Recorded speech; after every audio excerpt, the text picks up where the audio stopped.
Hi everybody, welcome to Pride Magazine Nigeria. I'm Dr. Claire Anyamo Sigwe, the international editor, and I'm here with the fantastically, supremely talented Shirley F. Manso, the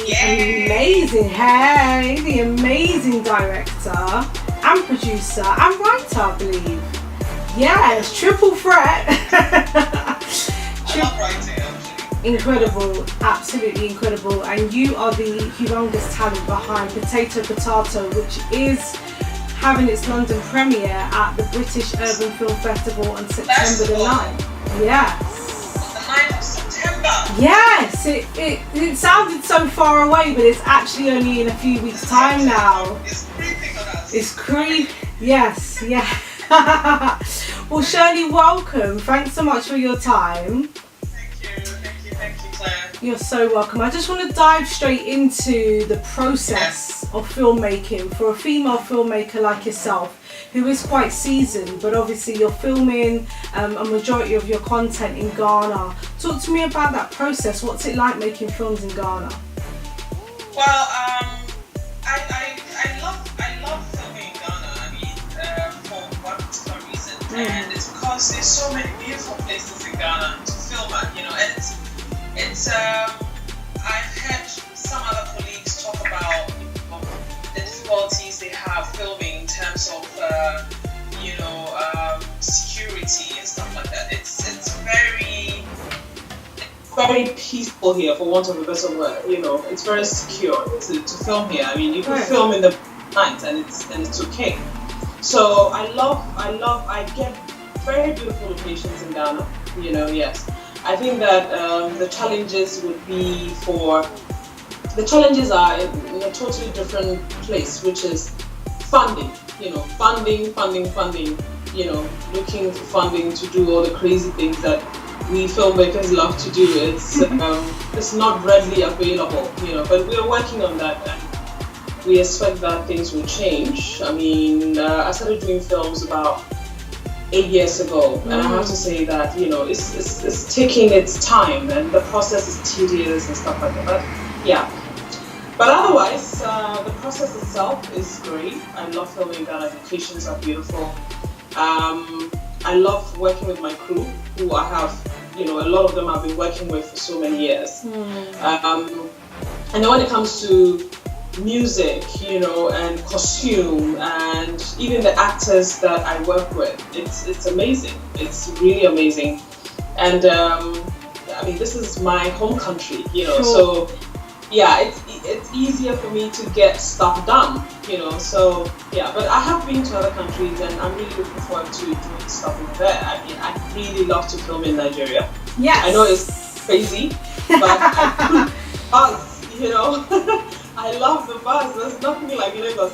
I love it. You know, every time I've been there, it's like you've got to work or you've got to move twice as fast. Yes. And, you know, and stuff like that. I filmed in London, which was great. You know, I absolutely loved it. You know, the weather gives you the opportunity. Okay, the weather when it's doing when it's good weather. When it's behaving itself, When it's behaving itself, it's very good. You know. And I've been to South Africa. I've never filmed in South Africa. I've been there, and it's great. I'd love the opportunity to do that. So I love the opportunity to film everywhere. But presently, Ghana is great to do work here, except for, you know, funding and also distribution platforms, which is a huge problem. But we are working on that. Yeah, you're working through it. Mm-hmm. Fantastic. Yeah. And so you started filming 8 years ago. You started your journey as a director. What inspired you to pick up the camera? When I was growing up, you know, I used to watch a lot of television. My mom would let me, because I think she realized that it was the only thing that would calm me down, you know. And a lot of times when I saw Ghanaian productions and African productions, because we used to watch a lot of, you know, Nigerian productions as well as Ghanaian and some other African productions, and there was always this image of the African woman, you know, and she seemed so sad and so broken and so weak, you know, because, you know, there was always a woman who was being driven out of her house, you know, with her kids on the streets. You know, there was always, you know, the mother-in-law who would come in, the mean mother-in-law who would come in and drive the wife out, and I remember I took a trip one time, and it was just when I started doing films, and there was a gentleman who sat next to me, white guy, and I think he has stayed in Ghana for a bit, and he was going back to his country, and then he asked me if what I did, and I said I'm a filmmaker, and he was like, you know what, I need to ask you something. Tell me something. Why is it that every time I look on my screens, there seems to be some African woman crying? Like, the image is so whatever. And I was like, oh my God, it's exactly the kind of image I had. And so I made it a personal thing to change that. I wanted, because for me personally, I was surrounded with very strong, very happy, very progressive African women, my mom, my aunties, my friends, and I don't think that was represented on our screens. Sure. And so I chose to toe that line, and I made a conscious effort to do that. So, I mean, a lot of my movies have had to portray that, strong African woman, and also I wanted to tell progressive African stories. Sure. I watch a lot of what the international media put out about Africa, and it's always one bad thing or the other. It's disease, it's poverty, and nobody's saying that we don't have that or we don't. But I mean, I've been to New York, and I've been to New York, and I've seen certain places in New York, and I'm thinking, my God, I'm in America. This is so horrible. Right. But they hardly ever show that in American movies. It's always, America is always this great country. It's so well, Shirley. I mean, let's get straight into Potato, which is your your latest story. The story is a romantic comedy centered around a divorce. So again, a taboo in our African culture is divorce, isn't it? And that's sort of what goes into marriage, and the preparation and the enjoyment and the two families becoming one. And you found a really clever, sexy, fresh, exciting and hilarious way to tell this comedy about this couple who are sharing a home. What inspired you to bring this story to life? Again, it's about taking our very typical lifestyle here on the continent, and giving it a twist, and the twist is, divorce. We all know that divorce can be very ugly, and it can be very dark and sad and whatever. And I thought, okay, how do I tell it from a totally different angle? How do I make divorce sexy? And how do I make divorce funny? Yeah. Because I'm always looking to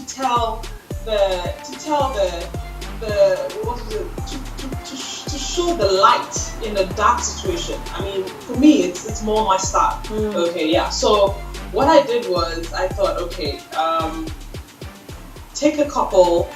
Obviously they've come to the end. It looks like they've come to the end of their journey. Sure. Then what if we actually start their journey from their end, like in that way, and see where else we can take it. And so that's how come Potato was written. I just wanted to take a typical African situation where, you have mother-in-laws involved, you have friends involved, because it's very typical, when everything is falling apart, that's when everybody else comes in with their advice. You've got your friends, you've got your family, everybody is chipping in. And I thought, how about if these people hated each other, but underneath it all, there was something else, Yes. And then on top of it, let's just add the ingredients that make a beautiful African story. Explore our music, let's explore our costume, our culture, our locations. Let people see us treat divorce from a totally different angle. And so that's what happened. I set out to tell, to give a divorce a twist, and I hope that's what I did. You did. We don't want to give too many spoilers away, because also we spoke to Jocelyn the other day while she was driving through Ghanaian traffic, and that was hilarious in itself. But she was just, really just saying how much of an amazing friend, first and foremost, you are to her, and therefore the chemistry of your relationship, what you are able to pull out of her as an actress. Somebody who's not typically classically trained, but has that sort of emotional intelligence, and she attributes that to you as a phenomenal director. So really, really well done to you for that. Thank you. I guess, does that kind of help when you're thinking about casting your films? It does. I think about casting a lot, Claire. I think about casting a lot. I just don't pick up actors and put them in a situation. Casting is everything. It's the beginning of at that point I was thinking, okay, who could play this guy? Because I was thinking of Tony. I was thinking, okay, I need a very talented actor, but also because this thing is funny in ways, I'm looking for somebody who can be able to bring it home, embody that character, get it serious, get it emotional, get it sexy, get it funny, and at that time I just worked with OC and KJ, and I was thinking, okay, I like this guy, OC's, and he's not a very big guy, but he can seem so huge on the screen. Yes, you're right. Oh yeah, and I was looking for that. He has presence. Presence without trying too hard, And then, so I had OC in mind 2 years ago, and so when the opportunity came to do this, I definitely, went to him. That was my first point of call with Tony. But then when it came to Lulu, I wasn't too sure, because Jocelyn and OC had worked together on Love, something like that, and I was a little hesitant to put them together again, because some say, are we continuing this? Right, sure. So I looked around a bit, but then every single time I came back to, okay, I think Jocelyn would do a good job. Also because I was looking for certain kind of emotions, and I was looking for chemistry. I needed to have that, and I think these two people, I knew they had it, and so for me it was very important. Plus, I wanted Lulu to be able to do justice to the costume. It's very important, because I needed Tony, who's OC's character, his ex-wife. Sure. So instead of bringing perhaps new admirers into it, I'm thinking, okay, can I still work this old love, this old relationship? Can I still make this happen? Yeah. And for me, it was very important that Lulu was very desirable, and even for the men, it wasn't just Tony, but even for the mother-in-law, which is Joke Silva, the friend, and everybody needed to look the part, and the costume was really important, and so was the music, and so was the location, and so was delivering the lines. It was all very important. Yes. Excellent. And so, you've got Tony and Lulu, you've got two other characters as well, who again, we won't give too many spoilers away, but they have an interesting dynamic as kind of like supporting leads as well. And they bring some really sort of eccentric and, strange energy to the proceeding, like almost slapstick comedy going on. So what was that about for you? Exactly.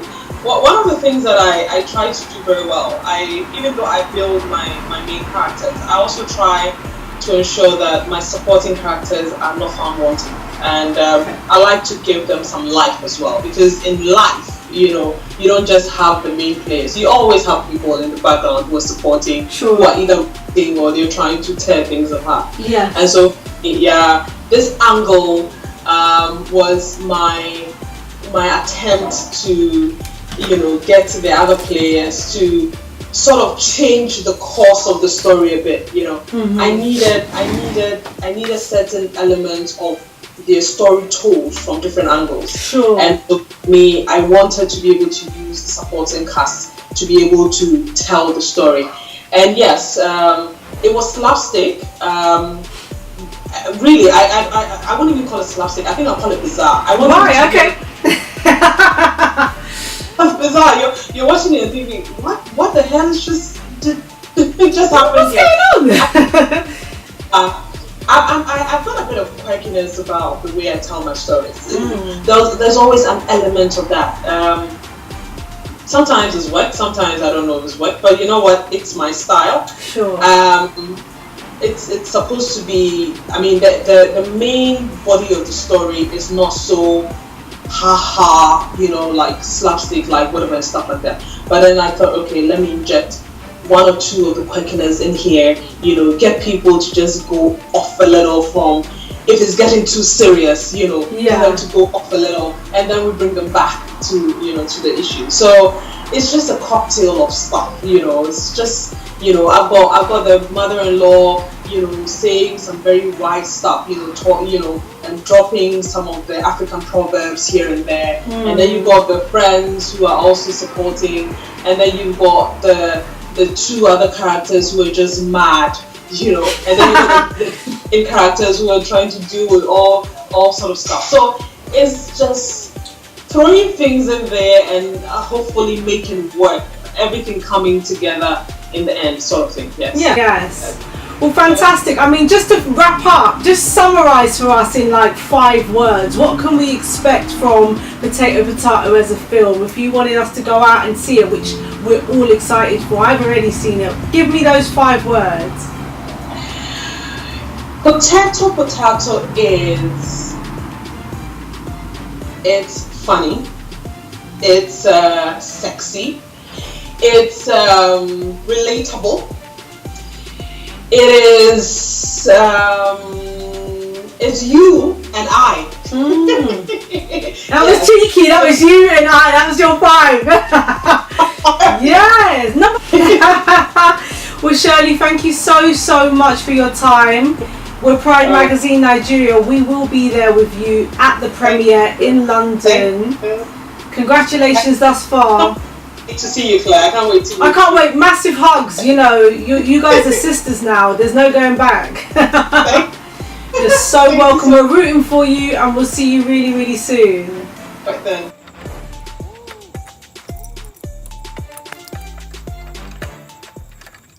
Lulu. I changed the locks, Tony.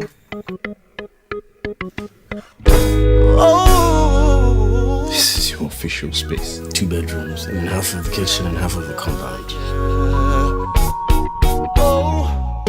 I expect to be told if I'm going to be running to strange shirtless men on my lawn. That is my half of the lawn. I hope you don't mind. I took some of your sugar to make Mr. Tony's tea. Would you bring a hot-looking gentleman into the home you share with your ex-husband? No, but I won't share the same house with my ex-husband. Mr. Kwate, henceforth, I need you to use this side of the entrance, okay? And make sure you park the car more towards this side, exactly on this angle. I guess that's your side of the kitchen?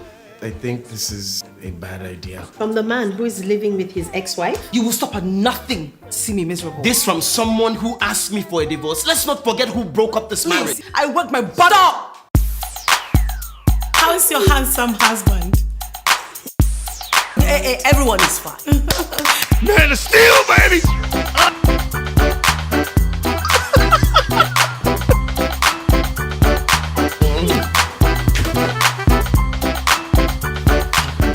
You're not gonna try and slap me and then make it. It's fine. Back it up. Hey baby, love sugar dumpling. I really wanna tell you something. Sorry, I don't wanna disturb you. Do you mind? Can I slow dance with you? Then you push me up in the car. Oh, is this allowed? Oh, let's do it.